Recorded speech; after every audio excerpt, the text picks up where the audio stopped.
Okay, we're gonna play Bad Motor Scooter because It was written about this place. it was written about around this area. There's a red bridge at Arxa Bay. Sounds just like a motorcycle, I swear to God. About a Honda 350, right? 350 Honda? Okay.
Welcome to this special edition of the Friends of Dan Music Podcast, in which we're going to be honoring the memory of Ronnie Montrose. He was certainly one of rock music's greatest guitar icons, but as his fans know, his music transcended the confines of any specific genre.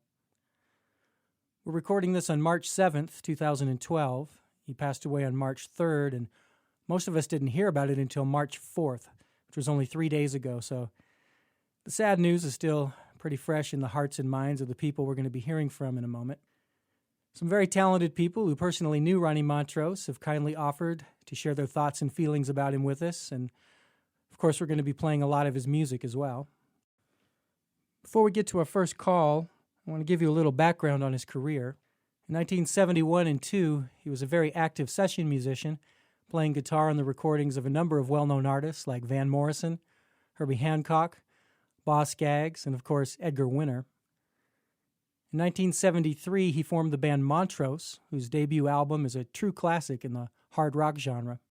Throughout the 70s, he continued releasing Montrose albums while also doing sessions for artists like Tony Williams, Gary Wright, Dan Hartman, and Nicolette Larson. As the 70s gave way to the 80s, he adapted to the changing musical times by forming the band Gamma.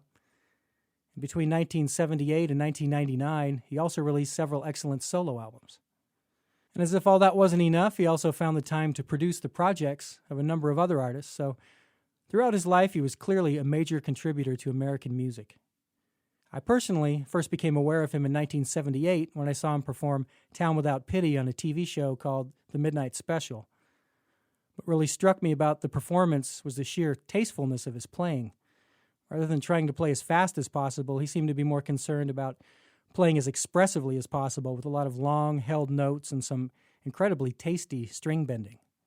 Before we get to our first call, I'm going to go ahead and play that track for you right now. In addition to the great guitar playing, what I find striking about this recording is the fact that an orchestra was hired to support an electric guitar solo, which I've got to believe was pretty unprecedented at the time. The presence of the string and horn sections really elevate the track, and to me, the key change near the end really epitomizes the concept of musical drama. So let's go ahead and listen to it. This is Ronnie Montrose performing his interpretation of the 1961 Gene Pitney hit Town Without Pity from the film of the same name. You can find this on his first solo album, which was called Open Fire.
Well, in 1978, when I first heard that song, I was 15 years old and living in New York City. Later that year, my family moved to Sacramento, California, and it wasn't long before I became aware of the first Montrose album and started covering material from it in my own band, along with every other cover band in town. Eventually, I worked my way up through the local music scene and started playing in some of the most popular bands in Sacramento. Around 1983, I met a guitar player named J.K. Northrup, who had relocated to Sacramento from Redding, California. We ended up playing in a band together for a while. It was an all-original band, meaning it was satisfying creatively, but not financially, as it's always harder to get booked when you don't play material the audience is familiar with and wants to dance to. Eventually, that project ran its course and we went our separate ways, but the path he took ultimately led him to the opportunity to work with Ronnie Montrose, which is the reason I've been telling you all this. So let's go ahead and get him on the line. Joining me on the phone from Sacramento, California, is Mr. J.K. Northrup. Now, welcome to the show, my friend. Hey, thanks for inviting me. Well, I want to start by asking you if you can remember the first time you heard the music of Ronnie Montrose. Well, absolutely. I was 13 years old when the album first came out. So it was 1973, and I'm sitting in my friend's, he just got his new car, and in an 8-track cassette of the first Montrose record, and he plugged it in, and of course we're listening to Rock the Nation and Bad Motor Scooter. By the time it gets to Rock Candy, I was an instant Montrose fan for life. Yeah. So it was 1973, right after it came out. Well, when you said 1973 and then car, I figured the next thing you were going to say was 8-track. Exactly. It was an 8-track. Yeah. Well, let's jump way later in time. Okay. From your 13 to how and when did you meet Ronnie Montrose? Well, actually, it wasn't that much later in time because it was, let's jump to 1978. I was living in Redding, California, and I knew the promoter that was doing all the shows in Redding, and Ronnie Montrose was doing his first tour for his solo record, which was called Open Fire. Mm-hmm. And the tour manager knew that I was a huge Ronnie fan, so he invited me to go along in the limo to the radio station and meet Ronnie and everything. And I was this, scared, nervous little 18-year-old boy going, "Oh my God, my guitar hero, here I am!" And got to talk to him, and he was an absolute pleasure to meet, and I'll never forget that moment. So yeah, like 1978 is the first time I met him. And how many pieces in the band he was touring with? Man, he had an ensemble. He had Steve Smith before he joined Journey on drums, Jim Alcivar, who was on some of the earlier Montrose stuff and the later Gamma stuff, mm-hmm. And he had another keyboard player. Probably 6-7 piece band. Right? Well, because I know that music was a bit complex, and yes, needed some more players. It must have been he seemed really inspired in that period because that album has been influential to me. And let's mention, you always hear this expression, influential. This was such an influential singer, or drummer, or whatever. I mean, Ronnie Montrose really, really was influential to a lot of guitar players in the the deepest meaning of it. I know he influenced the way you and I played. Absolutely, he was by far my first biggest guitar influence. Before Eddie came out and all the other later guys came out, that people always reference that they can hear Ronnie in my guitar playing and stuff. So that's always an honor to hear people talk about that. Well, the first time I met you, about 1983, we were talking about what musicians we liked, and you mentioned him, and the way you mentioned him, it was kind of like, well, number one is him, and like everybody else is tied for second, third, fourth, fifth, or whatever. He was your guy. Yeah, hands down. Well, now let's go to when you were in the studio working with him. And now that was after you and I were done playing. Was this still in the 80s or the 90s or? It would have been exactly 1987. And did he remember you from the 1978 tour? Well, yes, because fortunately I became friends with him years before that, and through the years we'd always kind of kept in touch. And in fact, we had the same manager for quite some time. And so he would come out to our rehearsals, he'd come to the shows and all that kind of stuff. So I kind of knew him before going into the studio with him. Is there any particular stories or memories that come to mind when you think of him? Yes, and I could talk about all the things about my guitar heroes in the studio producing me, and I'm playing solos. He's going, "Oh, that's awesome! That's great! Not try this, try that." But the one story that will stick in my mind to the day I die was in between the '73 and '78 period. My first concert was Montrose, just after Sammy had left the band, and he's doing a concert in Reading, and of course I'm already a huge fan of his at that time, but he's doing his guitar solo, and everybody's going nuts, and he's just blazing and blazing. I'm going, "Oh man, that's just so awesome!" And then he just hits this one note, and he's vibratoing, vibrato, and just sustaining, getting louder and louder, and he points at the audience while he's holding that one note, and he slowly brings his finger down and points to his left hand, and he stopped. And it was this dead silence, and the whole crowd just erupted, and standing ovation. And he looked at the crowd, and he just gave a gesture like, come on, louder. And that's the kind of command that he had over not just an audience, but when you met him. Mm-hmm. He just had that intensity about him that was just, unavoidable. Yeah. Did he ever talk to you about some of the musicians, he tried to incorporate into his playing, people he admired? Yeah. At the time, it was I didn't expect it, but he referenced always to Billy Gibbons of ZZ Top, and that's one of the guys that really influenced him, because Billy just had that real natural ability, to play nice melody kind of stuff, just real simple, basic kind of thing. Ronnie was a little more intense, got a little more out there than Billy, but that was the guy that he always talked about as his favorite guitar player. Wow, that is kind of surprising. Yeah. Some of the covers he did, Good Rockin' Tonight was just kind of Elvis, yep. 20 Flight Rock, Eddie Cochran, and there's a couple others, the Stones he's covered, and Town Without Pity was kind of an interesting choice because, it was a film song, and I heard his version years before I ever heard the original version with the singing in it. Yeah.